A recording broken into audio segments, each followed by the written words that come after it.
So we're going to close this session with Dr. Mark Hyman, who is, we're going to talk about food, we're going to talk about fads, we're going to talk about this fabulous new movie. It's a documentary called Fed Up, which, has anyone seen Fed Up in here? We got some hands, the great film. Mark is in the film. So we're going to tackle all those topics. He's a rock star doctor. He looks like one. You just look at this guy. And he's going to come up now, and we're going to get going. All right, thanks.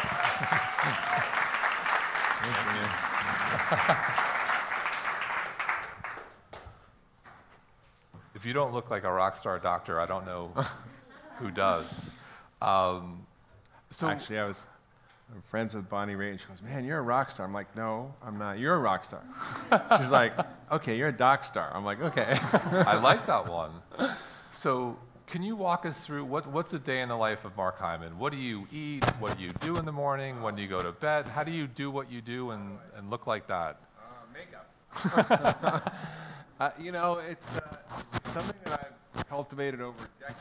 And I had, like Terry, a story of being deathly ill. And through that recovery, I had to learn.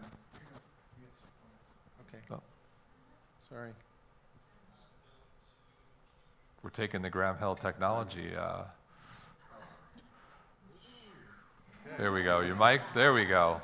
Yeah. So, like Terry, I had, a sickness that forced me to look at myself, how I was living, and how to remake myself cell by cell. So you want to talk about that? You want to share a little bit for people who don't know? Sure. I started out in life studying Buddhism and meditation, and was going to be a monk, and then I decided to be a doctor. Mm-hmm. But I was a vegetarian, did yoga. I was a yoga teacher before I was a doctor, and I used to run 6-7 miles a day. Wow. Very fit, ate great, felt great, and then pushed myself through medical school.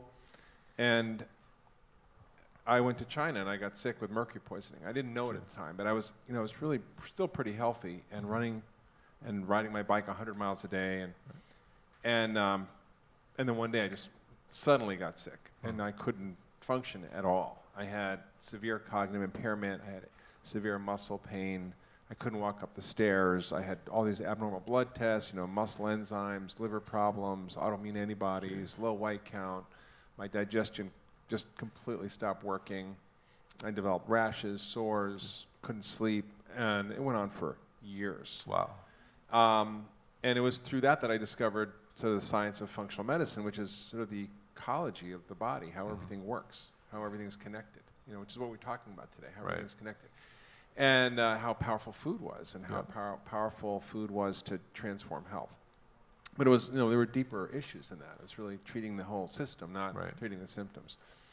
And through that, I really began to learn how to take care of myself. So but now a day in the life is I usually wake up and I make a shake. What's in the shake? The shake is... Everyone wants to know what's in the shake. It's the magic box here. It's actually great. It's phenomenal. It's essentially nuts and seeds and berries, very low glycemic, high nutrient density. It's not a smoothie like a Vitamix thing, but the way I make it is I put it in a mason jar, like a wide mouth mason jar, and I put in frozen cranberries, wild blueberries, because they're lower glycemic, hemp seeds, chia seeds, almond butter, coconut butter, maybe some walnuts, maybe a little lemon with a rind on it, maybe some almond milk. And sometimes I vary it, and then I use a handheld Cuisinart blender, and I just kind of squeeze it, and then I can drink it from there. Coffee too? Yeah, I like coffee. Coffee. What time do you get up? I get up at 7 usually. I like to sleep 8 hours. So you value your sleep? Sleep is key. I'm a happy man when I sleep. Okay. I'm 100% happier, not just 10% happier when I sleep. I exercise. I do yoga. So you do that in the morning, or you do that during the day, or walking? I like to exercise later in the day. Really? Like at the end of the day. What's the end of the day for a guy like you? It depends on the day. Got it. So, I pretty much love what I do, and there's not a big distinction between work and play and fun. And, basically my mission statement is have fun, change the world. It's a good mission statement. Yeah. How's and that then going? Make money is good. So what do you do if you're going to indulge? What does that look like for you? Dark chocolate. Oh, really? covered almonds. I thought dark chocolate's good for you, though. It is. That's, what's Okay. my weaknesses now. Dark chocolate and almonds. Occasionally, if I'm really depressed, I'll have ice cream. Ah, what do you go with? Well, before I got sick, I used to go work in the ER, and I would have a pint of, Haagen-Dazs vanilla Swiss almond at 11 o'clock at night, and a giant cookie and a quadruple espresso, and then I would go to work and work all night in the ER. How'd that go? That did not go well. That's, getting chronic fatigue syndrome. So touching on diet, what are the worst foods we could be eating? I think it's, food gets so complicated, and there's Right. debates between, we're going to talk about it tomorrow, paleo or vegan or this or that. Right. And at the end of the day, what we need to be eating is so simple. It's just food, right? I did this program with Rick Warren, who's a pastor at Saddleback Church. And I realized, it was a long story, but I'll tell you a little bit of where we realized that, the power of change really happens with each other, that we are each other's best medicine, that Right. the community is the cure, and that people can get better together. So I got his church, 15,000 people, to sign up for this healthy living curriculum called the Daniel Plan. And because of Daniel, who resisted the king's temptation of rich food and was healthier for it. And we got 15,000 people to lose 250,000 pounds in a year by doing Wow. it together. And, I got up on stage. We launched the Daniel Plan book. I wanted to call it the Jewish Doctor's Guide for Christian Wellness. Is that the working title? And They didn't go for that. What? And I got up on stage and I said, look, if Jesus came to dinner, what would you feed him? There's like 8,000 people in this church, and I said, if you believe God lives in you, why are you feeding him crap? I said, it's really simple. I said, leave the food that man made and eat the food that God made. And that's all you have to worry about. And so I would. So at a more specific level, Right. the things that are problematic for us, everybody agrees on. Processed food, Right. sugar, trans fats, chemicals and additives, hormones, antibiotics, just stuff that's not food. Right. I call them anti-nutrients. Right. And some of the best foods to eat. If you got to pick a few, just. The best foods to eat, Yeah. well, plant foods. Right. Nuts, seeds, dark green leafy vegetables. Right. Avocados. I like avocados. An avocado go. Yeah. Does that go in the smoothie? It can go in the Okay. smoothie, yes. So you've been doing this for a while. Do you ever feel like you're a broken record in talking about health, or do you feel the tide has shifted, or It's extraordinary what's happening. I've been doing this for 30 years, Right. and I feel like it's been hitting a lot of deaf Right. ears. But now there's real transformation happening. And one of the things that happened was the head of the biggest most innovative health company in the world, or corporation, which is Cleveland Clinic, Mm-hmm. where Terry went and got failed. The CEO came to me seeking help for transforming healthcare. Right. That they want to take this model of systems thinking and food as medicine and transform healthcare from the inside out. So we're starting in September an Institute for Functional Medicine at the Cleveland Clinic to do research, Wow. education, clinical care. So the tide is changing. The movie Fed Up, I think, Yep. is a shifting point where it's changing the Yep. conversation, the culture. I think there's a food movement happening. Right. It's on the periphery still, but I see people wanting this more than ever. So I want to talk about Fed Up. It was such a great film. Everyone should go see it. What I thought was so interesting about that, it was shifting the conversation away from exercise and movement, obviously important, away from that and more focused on food. And I want to hear your thoughts about that. Also, in terms of movement and exercise, what is enough? When does it not matter? And the importance of food and finding that balance. If food's the most important thing, let's talk about the role of movement. Yeah, I mean, we heard all about the power of exercise, and the truth is, if you're running 100 miles, you can eat a lot of food. Right. Although the quality of the food really determines your health. So Right. I think they find that they can't do what they do without fueling their body with quality food. I mean, that's the thing that people don't get, is what they're eating becomes them immediately. You're going to hear tomorrow about the microbiome. Literally, your microbiome, which is the ecology of bugs in your gut, changes with every single bite of food. Yep. It's not like a theory. It actually happens. It's not like your genes change over decades. Your gene expression changes with every single bite of food. Right. So it really matters what you're putting in your body. And I think, if we look at, the way to shift this, it's really by understanding all these interconnections. Right. And so one of the things I thought was also, they sort of touched on the film, and we talk about a lot of Mind, Body, Green, is this idea of can you be skinny and unhealthy, or can you be overweight and healthy?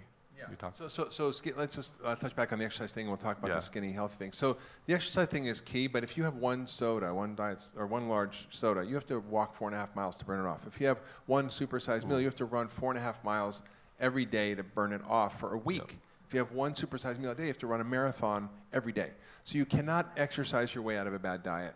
End of story.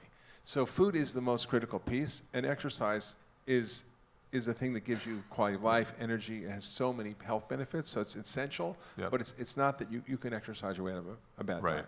As far as being skinny fat, you know, a lot of people may not look fat, but they actually are fat. It's called TOFI. You're thin on the outside, fat on the inside, or skinny fat. And that happens when you deposit fat around your organs in your visceral cavity, in your stomach, and that fat is very active. It creates hormones, inflammatory molecules, changes your neurotransmitters, and actually makes you, on paper, have all the same metabolic problems as someone who's obese. Right. And in fact, if you're a diabetic, type 2 diabetic, the ones who are skinnier actually have a much higher risk of death. And it affects, you know, if you look at kids, 37% of skinny kids have prediabetes. Jesus. You know, about a quarter of skinny adults, and there's not a lot of us left, right? There's 30% of skinny adults left. A quarter of them are actually metabolically fat. Jeez. So, sugar. Sugar, yeah. You knew I was going to ask that one. You know, who doesn't love sugar? Anybody? No hands went up. We all love sugar. We're programmed to love sugar. Anything sweet in nature is safe to eat. Right. Where something bitter like kale could kill you. So it's an acquired taste. But the problem with sugar is, as Terry said, we've gone from, like, you know, nothing, 22 teaspoons a year as cavemen, to, you know, 22 teaspoons a day today, on average. And what we're learning is that we made fat the demon. You know, fat was a 4-letter word. And we all went low fat. And what that did was that it put this huge glut of sugar into the market. I mean, everybody thinks Snackwell cookies were healthy, and we're off to the races. And then after 30 years, we're now, you know, almost 70% overweight and increasingly obese, and type 2 diabetes. 1 in 2 Americans has pre-diabetes or type 2 diabetes. And that's all driven by sugar. And sugar is the biggest driver now of heart disease, of most cancers, of dementia, even things like depression, and even acne, and infertility. So, you know, Heather was talking about the effect of early puberty because of environmental chemicals, but it's also because of sugar. Right. And so how do you, what was so great about Fed Up too, we're talking about... One thing, I'll just say one thing about sugar. Sugar is okay to eat, but it's a recreational drug. Okay? I mean, I love tequila, but I'm not going to have a glass of tequila in my hand all day long, having it at breakfast, lunch, and dinner. In America, we eat sugar for breakfast, lunch, and dinner. Breakfast cereal is 75% sugar. It should be called dessert, not breakfast. So that's the problem. It's not that we can't have sugar. It's just, it's a recreational drug. And so getting to products and labeling, and you were talking about fats and calories, how do we shift that conversation back from calorie counting to low fat to, is it as simple as eating plants and start from there, you know, and no labels? If you eat the right food, you don't have to worry about it. If you focus on quality, you don't have to worry about it. Now, I just gave a lecture at a conference on the biology of addiction and dietary composition as the driver of obesity. Why are we fat? That's the question. Why are we fat? And nobody's really been able to answer that. And it's not about the calories, really. It's really about the quality of the food and the composition of your food. So, for example, David Jenkins is one of the researchers in glycemic index. He's a vegan. He did a study on a high-fat or low-fat vegan diet. And he found that the higher-fat vegan diet, people lost more weight and they had better metabolic profiles. Right. So it's not so much about the actual, like, what you're eating, if you're vegan or paleo. It's really about the quality of the diet and about certain key features of it, like the glycemic index and load and the quality of the other nutrients in your diet. And what we're finding is it's actually, if you look at what happens when you eat sugar, it turns on insulin in the body. And insulin is a fat storage hormone. And it drives fat storage into the fat cells around your abdomen. And it literally sucks the fuel out of your bloodstream. So you actually feel hungry quickly. And then your body thinks you're starving, so your metabolism slows down. So you get 2 really bad things happening. Well, 3, you store fat, you have no fuel left in your bloodstream, so you're super hungry, and your metabolism slows down because you think you're starving. So when you eat a food that raises your blood sugar quickly, that's what happens. And so it's more about the dietary composition than actually the calories. So it's hard for us to control how much we eat, like counting calories, right? If you're the Guinness World Record holder in calorie counting, forget it. You're still not going to get it right. But we can control what we eat. Right. And that's the key. You want to talk a little about fats? How much time do we have? Yeah, I think, the quality of fat is key, right? So I think trans fats are clearly harmful. If you take, gram per gram, a trans fat or omega-3 fat has profoundly different effects on your metabolism. So it's really about the quality of each of the macronutrients and the micronutrients. So I think, fat doesn't make you fat. That was a theory. Fat has 9 calories per gram. It's going to make you fat. If carbs has 4 calories, so if you eat more carbs, less fats, you're going to lose weight. In fact, the word fat and being fat are the same word. It's just a bad error. It's just the language kind of got it messed up. So we think if we eat fat, we're going to become fat. In fact, the opposite is often true. When you have a diet that's fascinating studies in this, where they control for the fat and they control the carbs. When they eat high glycemic or high carb diet, and they actually see what happens, even on the same calories, the people who eat the more the fat will actually lose weight and increase their metabolism and lose belly fat. All that happens by actually increasing the fat and decreasing the refined carbs. And there's some really interesting studies being done now by the Nutrition Science Institute, Peter Attia, Gary Taubes, and David Lidwig, where they're really going to look at these and put people in metabolic wards and measure everything and kind of answer the question, is a calorie a calorie a calorie? And the answer is really no. So what are some of your favorite fats? My favorite fats? Oh, well, my nuts, seeds. What nuts do you go for? I like macadamia nuts, almonds, walnuts, Okay. pecans. I like pumpkin seeds, chia seeds, hemp seeds. I love avocado. I love coconut butter. I love lamb fat. Really? Yes. Nice grass-fed lamb, huh? Yes, that's my favorite fat. So so I think people are so curious. Everyone is so curious. What do you doctors eat? So what do you eat? I eat mostly plant foods. So I would say 75% plant foods. So for example, the other night I invited a whole bunch of people for dinner. What do we have? I made a giant salad with arugula, which is very high in calcium, and also it's got the phytonutrients that help with detoxification. I had fennel, like bulb, avocados, tomatoes, with olive oil, salt and pepper, and then I had grass-fed strip steak that I sliced on top, so not that much. And I made grilled eggplant with garlic and olive oil, and I made broccoli rabe, a big thing of broccoli rabe, with ginger and garlic. So basically I had like broccoli rabe. How come no one here was anyone at this dinner? And it was easy. It didn't take long, and it's easy to make. And it was maybe it was 90% vegetables with a little bit of animal protein, and I didn't have a lot of grains. Now, I know that I'm 54, and I'm leaner and fitter eating this way than when I was 44. But that doesn't mean it works for everybody. Some people do much better, and we're learning about this. Some people, it's all, our genetic heterogeneity, which is really what people lose in this subject, which is all about how we're different. And biochemically, genetically, we're different. And some people thrive on, a plant-based diet or vegan diet. Some people don't. Some people get really sick on it. Other people, eat meat and they feel horrible. So it really depends on what's going on. So lastly, I want to touch on, what are some of the most exciting trends you're seeing as a doctor where you see the future of health going, whether it's epigenetics, the microbiome, or just Washington catching up or not catching up, or what do you see that has you excited about the future of health? The future right now, the most exciting thing right now is that people in healthcare are getting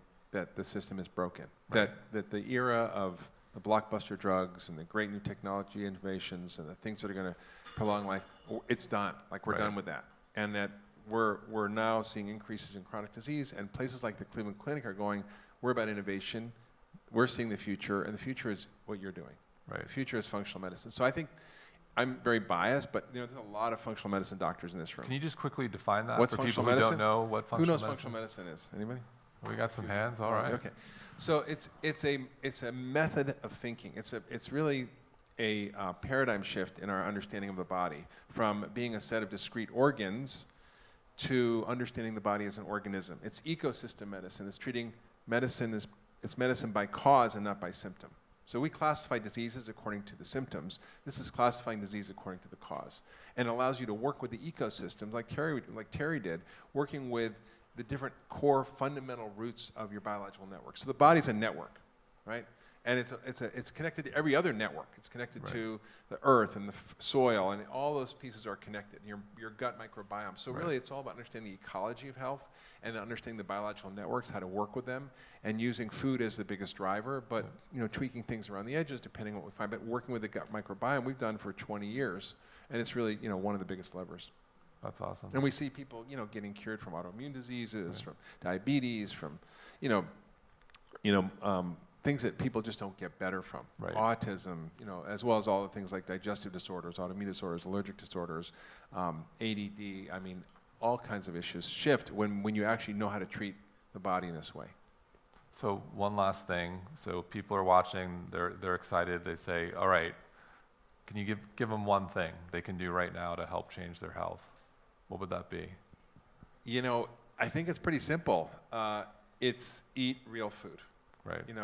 Just start with that. It doesn't have to be expensive. It doesn't mean if you're organic. It doesn't have to be raised, and massaged by, Japanese shiatsu massage therapist. That sounds good. I met a guy who was like a massage therapist for like cows or Kobe beef. But I just tell you a quick story, which I think made the biggest impression on me. I went as part of this movie Fed Up to South Carolina, to a little town called Easley. There was a family that were very overweight. The mother was like 150 pounds overweight. The father was overweight and on dialysis at 42, needed a new kidney, couldn't get it because he was overweight. The son was 60% body fat, 15 years old, almost diabetic. And they were desperate. They didn't know what to do. They lived in one of the worst food deserts in the country. They lived on food stamps and disability. And instead of giving them a prescription, I said, let me go to your trailer. And I went, I'm part of the environmental working group, and I took the environmental working group's guide called Good Food on a Tight Budget. And we went into there, from that guide, we made turkey chili, roasted sweet potatoes, a salad, just simple, some stir-fried asparagus. And they'd never eaten a real meal in their kitchen before. Everything was from a box. And I took everything out that was in their cupboards, everything in the fridge and freezer, and I laid on the table and I read the labels with them. And you couldn't tell from the label if it was like a Pop-Tart or a corn dog because it all had the same ingredients. And then I showed them how to cook a meal, and then we ate it together, and it was amazing, and they loved it. And I said, "Here, you can do this." And they didn't even have cutting boards or knives, and I bought them when I left, a cutting board and knives. Right. And the mother lost 100 pounds. The father lost 45 and got a new kidney. The son lost like 40, but then gained it back because he went to work at Bojangles because he lived in a food desert. God. But the moral of the story is that we literally can change this one kitchen at a time, one meal at a time, one family at a time, and it struck me how powerful this change can be. And all I did was teach them about this is junk and this is good food, and here's a way to do it, and give them some basic skills. Right. So I think that's really the future: is decentralizing healthcare, democratizing healthcare, and creating the change that we all need to be by being those in our communities. And everyone in this room is on that journey. Everybody here is part of that force that's working out there to create the change. So thank you. Thank you. As Rick Warren would say, amen. Thank you. Thank you. Thank you.